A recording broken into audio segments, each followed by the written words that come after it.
Welcome to Revenge Report. Don't forget to hit that like button and subscribe for more. Let's dive in. Kayla's voice echoed across the ballroom like a bad ringtone. Shrill, fake, and impossible to ignore. And of course, my sister Rachel is here. You all know her. The walking smoke detector, the human fire code. I swear, if someone lights a candle near her, she issues a citation. Laughter, but not the kind that fills a room. It scratched the air, tight, awkward, forced. My name's Rachel Marlin. I'm 41 years old. I live in Eugene, Oregon. I'm a fire marshal. I investigate the kinds of disasters people pretend didn't happen. I hadn't seen my sister Kayla in 3 years. Not since the night she told me I sucked the fun out of every room like a vacuum with daddy issues. Then came the wedding invite. White glitter all over it like a craft store sneeze. The note inside said, dress code, shimmer, or go home. Cute. I showed up in my station formal, gray, pressed, and 3 decades of rank behind every seam. Not because I was making a point, because it still fit, and it was the only thing I owned that didn't make me feel like a stranger in my own skin. They sat me at table 18, behind the dessert cart, near the restrooms. My name wasn't on the chart. No card. No, hey, so glad you made it. Just a chair half covered by a linen tablecloth and a view of the back wall. Quick note, before listening, share which city or country you're watching from. I didn't eat, I didn't drink. I watched. Kayla wore silver sequins and lip gloss like armor. Her new husband, Eric, looked like a kid at a school assembly, smiling because someone told him to. The champagne was endless. The playlist was manic, and then came the toast. She held up her glass and started poking. My sister works with hoses or sprinkler systems or something. I don't know, she talks about exit routes, like their love languages. I swear she's made of fireproof glass. We invited her anyway. Another laugh, louder this time. Then I saw him, standing in the back, near the stage. Chief Greg Stanton, retired, respected, national legend in fire command. A man whose handshake once cracked my knuckles clean. He rose to his feet, silent, and then he saluted me. Not some half-hearted nod, a clean, crisp, full-arm salute. His eyes locked on mine. One by one, others in uniform stood. A pair of city fire captains, a woman with a forest patch, even a medic with a leg brace. They saluted. The room shifted. The air changed. Kayla's voice died in her throat. The mic hung from her fingers. Eric looked at me like he was seeing something for the first time. I didn't move, didn't blink. That moment didn't belong to her anymore. It belonged to me. The applause faded fast after the salutes. People went back to their drinks, their small talk, pretending nothing had shifted. But I knew better. Because 4 years earlier, I had stood on the edge of something bigger than a wedding spotlight. I'd been one step away from becoming Deputy State Fire Marshal. I'd made the final shortlist, the kind of job that changes everything, pay, status, command. I wasn't dreaming of it. I'd earned it. 20 years in, clean record, high-profile ops under my belt. The only name above mine was the governor's. Then, the day before final interviews, a letter showed up in my personnel file. Anonymous. Of course, typed on plain paper, no envelope, no signature. Just bile. A list of accusations claiming I'd exaggerated my role in the Mackenzie Ridge wildfire containment. Said I was a glorified clipboard holder who took credit for other people's fieldwork. Said I lied under oath during a safety debrief and conveniently forgot to mention a near-fatal delay I'd caused at Site 9. Bullshit. Every word soaked in it. But here's the thing. Half-truths are deadlier than lies. This one was smart. It mixed real operations with twisted timelines, made missing paperwork sound like cover-ups, even brought up the Holloway incident, something no one mentioned anymore. Not because I buried it, but because the families had asked us to let it rest. That's how I knew it came from someone close. Someone with access, but no real knowledge. And then I saw it. Second paragraph, third line down. Irregardless of her contributions. That word. Kayla had been butchering it since middle school. I used to correct her until she'd shriek, "Whatever, you knew what I meant." No one else in my world used that word. Not my team, not my ex, not even the department's legal staff. Just Kayla. That's when it clicked. She wrote it. No one else hated me enough. No one else knew how much that promotion mattered to me, and no one else stood to gain from me being erased. She'd always needed to be the center of gravity. When I got into the academy, she told everyone I joined to look cool in a helmet. When I made squad leader, she joked about me barking orders like a lonely drill sergeant. Every step I climbed was another reason for her to take a swing. But this wasn't a swing. This was a knife in the ribs, and it worked. The interview panel never even called me in. I got a form email saying the selection had been narrowed based on internal findings. My supervisor didn't look me in the eye for weeks. HR closed the case before I could ask a question. I was pulled from the list. No explanation, no appeal. It took 2 years to crawl out of that ditch. 2 years of second-tier assignments and cold storage cases. I had to fight just to get back into the field. Had to swallow my pride and run point on dumpster fires while lesser officers made command decisions I used to make blindfolded. I never said a word, not to my chief, not to my crew, not even to Eric, who I still saw sometimes back then, before he got serious with her. Not because I was ashamed, because I wasn't done. I wanted the work more than I wanted revenge. So I stayed quiet, stayed steady, got certified in forensic analysis, took back night shifts, wrote training protocols, did the kind of hard, slow work that no one claps for. And the whole time, I kept that letter, folded, locked in a fireproof box, one word circled in red. Irregardless. Proof, not just of what she did, but of what she thought I wouldn't do. She thought I'd break. She didn't know me at all. I didn't get into this job to be seen. I got into it because I'm built for it. Because I can stare down blackened steel and melted PVC and tell you where the fire started, how it moved, and whether someone lit it on purpose. My team? We don't work in flashy trucks or stand around with axes. We investigate the burns no one wants to talk about. The ones that happen on government property, military hangars, private labs. We piece together failures from charred bolts and smoke residue. We deal in proof. And silence. Our office is windowless, soundproof, bad lighting, locked doors. You can't walk in without clearance, and you sure as hell don't leave with a thumb drive. There are no photos on the walls, no team spirit posters. Just soot samples, case files, and whiteboards stained from 100 fires before lunch. Kayla thinks I check smoke alarms. She works with hoses or something, she told one of her bridesmaids. I heard it. She laughed when she said it. Like I was a mailman with a wet obsession. She always called me weird, cold, not girly enough. Said I reeked of burnt plastic and control issues. Maybe she was half right. I didn't go to baby showers. I didn't help plan weddings. I didn't bake. I didn't wear shoes that clicked when I walked or post quotes about self-care and lavender tea. What I did do was track ignition patterns from 2 states away. I led field response through active chemical spills. I ran extraction during a downed C-130 crash in Utah, where the heat was so bad, we had to take shifts to keep from cooking inside our suits. That same month, my niece turned 4. I didn't get an invite. At family dinners, back when I used to go, I'd get the folding chair near the coat rack. They'd pass the potatoes around me like I wasn't there. You still doing the fire thing? Uncle Darren asked once, shoveling ham into his mouth like it was a contest. Yeah, I said. Still doing the breathing thing?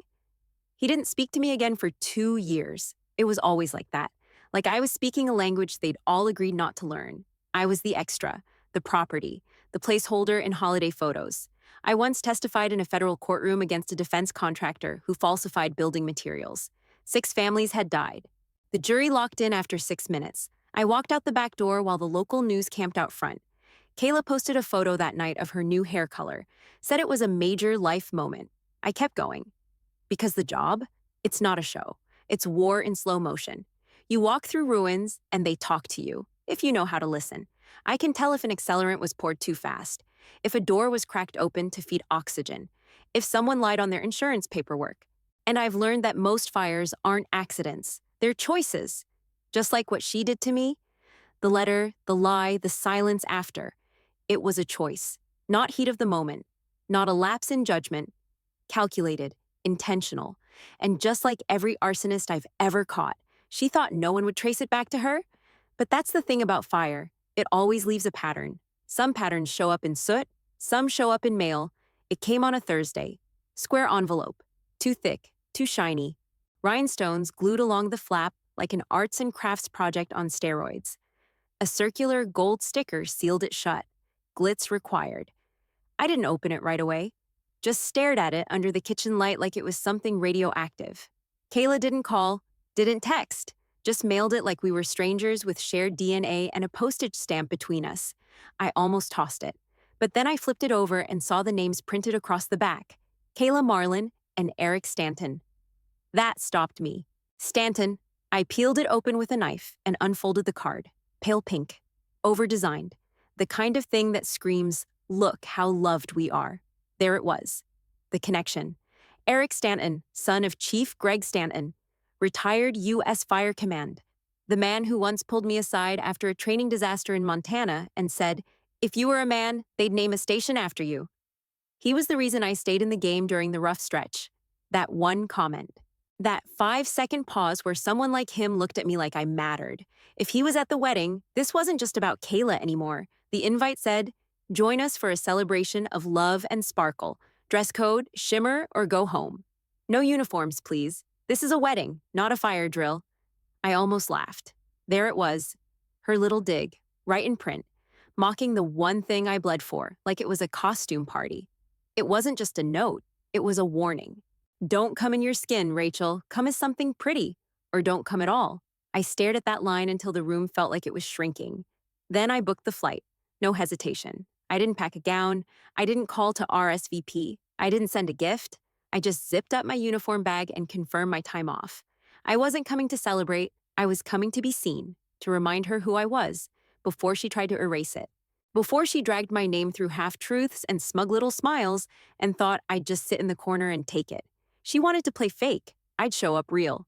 Fireproof gray, station formal, metal bar above the pocket. She picked the audience. But she forgot the stage works both ways, and I had no problem standing in a room full of strangers, knowing I could outlast every damn one of them if it came to heat. I left for the airport before the sun was up. No makeup, no jewelry. Just the weight of my station formal on my shoulders and a carry-on with nothing but boots, ID, and a black notebook. The red eye was quiet. That hour where nobody talks unless they have to.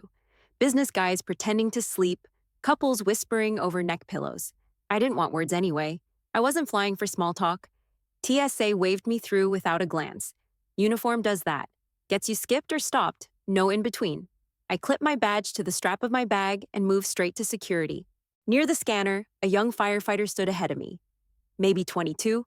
Smooth face, fresh patch on his duffel. He looked at me, eyes landed on the bars on my chest, and without a word, he saluted. No smile, no explanation, just a clean, silent salute. I nodded. He dropped his arm and kept walking.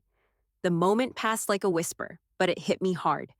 He recognized me, not from social media, not from some staged award photo, from the work, from the field, from the quiet rooms where we all break down evidence and drag the truth out of ashes. I sat at gate B12 and didn't touch my phone, just stared out the window and let the hum of the airport crawl into my brain. That's when the memory came back. Not a soft one, not the kind you miss. The night I left home, Kayla's high school graduation party was the next day. Our mom had gone full suburban royal. Banners, balloon arches, the kind of cake you need 2 people to lift. I'd just finished academy. Brand new dress uniform, still stiff in the sleeves. I came home wearing it. Walked into the kitchen with the smell of starch and brass still fresh. Mom took one look at me and didn't say, "Congrats." Didn't ask how it felt. Just said, "Don't come tomorrow if you're wearing that." She didn't blink when she said it. Like it was reasonable. Like me showing up in uniform would ruin the mood or take something from Kayla. I didn't argue. Didn't cry. I packed my bag that night and left before sunrise. Never looked back. I graduated, got my first posting, showed up to work like nothing had snapped inside me. But something had. Something quiet, permanent. That was the last family event I was invited to until now. And now, here I was, gate B12, full uniform, heading right back into the fire. The ballroom looked like someone paid too much to make it smell expensive. Floral walls, candlelight. A 6-tier cake with edible gold flakes that glittered like foil in a microwave. Pink uplighting under the tables, as if the furniture needed stage presence. I walked in alone. No +1, no smile, just my uniform, my boots, and a sharp eye for exits. The greeter gave me a tight smile, then scanned the seating chart. Twice. "No card for you, but I think there's space at table 18, she said, pointing toward the back like I was delivery. I didn't argue. Table 18 was half hidden behind a dessert cart and a giant fake tree covered in hanging crystals. One leg wobbled. The chair closest to it faced the restrooms. I could hear toilets flush between speeches. I sat. Didn't touch the champagne, didn't touch the centerpiece. Just sat with my hands flat on the linen and waited. Eric spotted me first. His eyes met mine and didn't move for a second. He looked wrecked, not from love, from nerves. Like someone who realized he married into something hotter than he could handle. Kayla didn't look at me at all. Her dress was silver, sequins sharp as glass. Hair pulled into a bun that screamed, "Look at me," and people did. That's always been her gift. Commanding a room without doing a damn thing to earn it. Dinner came and went. Toast started. Her college friend spoke about late nights and tequila. Her boss rambled about potential. Then it was Kayla's turn. She clinked her glass with a fork, stood with perfect posture, and smiled like a politician at a podium. "I just want to thank everyone for coming," she said. "And of course, I want to thank my sister Rachel." A few people clapped politely. She held up a hand. "Rachel is brave. She fights fires," which is very cool. And honestly, she's been extinguishing things her whole life. A few laughs. Someone snorted. "She's kind of like a walking smoke detector, always going off when no one asked." More laughter, louder this time. "She doesn't drink, doesn't dance, doesn't wear dresses, but she showed up anyway. So let's all raise a glass for my brave, loyal, robotic sister. That one stung more than I expected. Not because it was clever, but because it was easy. Cheap shots wrapped in fake praise." Before anyone could even lift their glass, a chair scraped loudly across the floor. I turned my head. Chief Greg Stanton stood. Full suit. Row of service pins down his lapel. He didn't say a word, just looked at me, put 2 fingers to his brow, and saluted. Sharp, steady, military clean, no hesitation. And then, another. A city fire captain I didn't know by name. He stood, saluted. A beat later, a woman with a forest unit patch rose from the far side of the room. Saluted. Then a paramedic in a knee brace, then another firefighter. One by one, they stood, quiet and deliberate, not looking at Kayla, not even at the couple.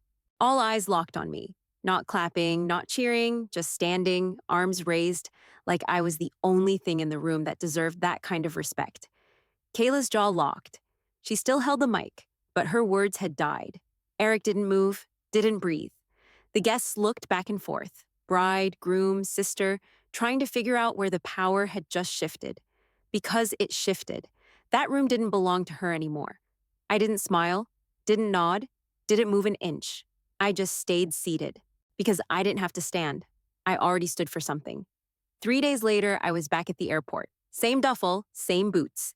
No uniform this time, just jeans and a dark tee. I'd gotten what I came for. The heat was off. I was sitting near gate C9 when I saw her. Kayla. No makeup. Hoodie. Her hair pulled back in some loose bun that looked like she'd slept on it wrong. No sparkle, no photographer, just her. She didn't sit, she didn't smile. She just walked up, reached into her oversized purse, and pulled out a folded piece of paper. White, clean edges. She handed it to me like it was mail. No ceremony. I didn't open it. I didn't need to. She pointed to the top corner. "It's the one," she said. I circled it. I unfolded the page.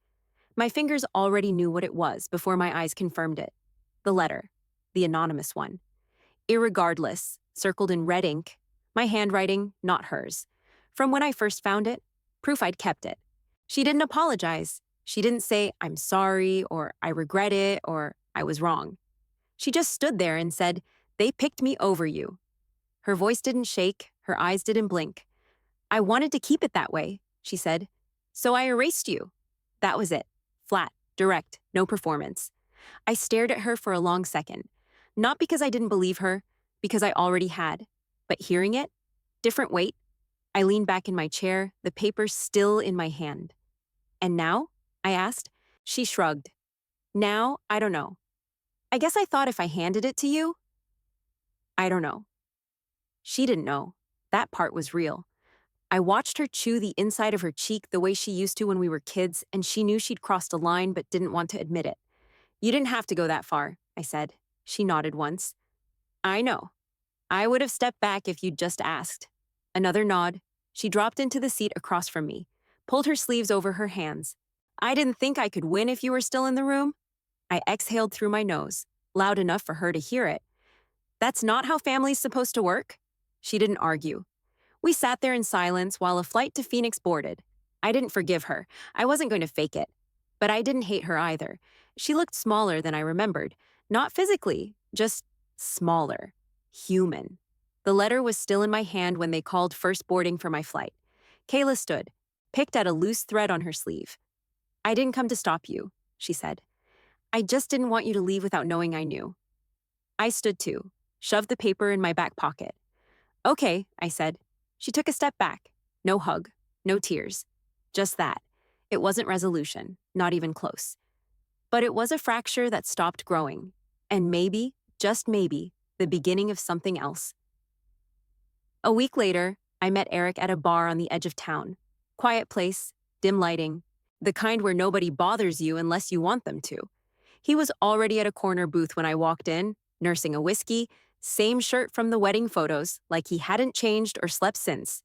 He looked wrecked, not drunk, just used up. I slid into the seat across from him. Didn't say hi, didn't ask how he'd found me. I figured Kayla told him, or he figured it out himself. He didn't speak right away, just stared at the ring on his finger, turning it slowly like it might give him answers. Then he said, "I always kind of knew." I didn't respond. I wanted him to keep going.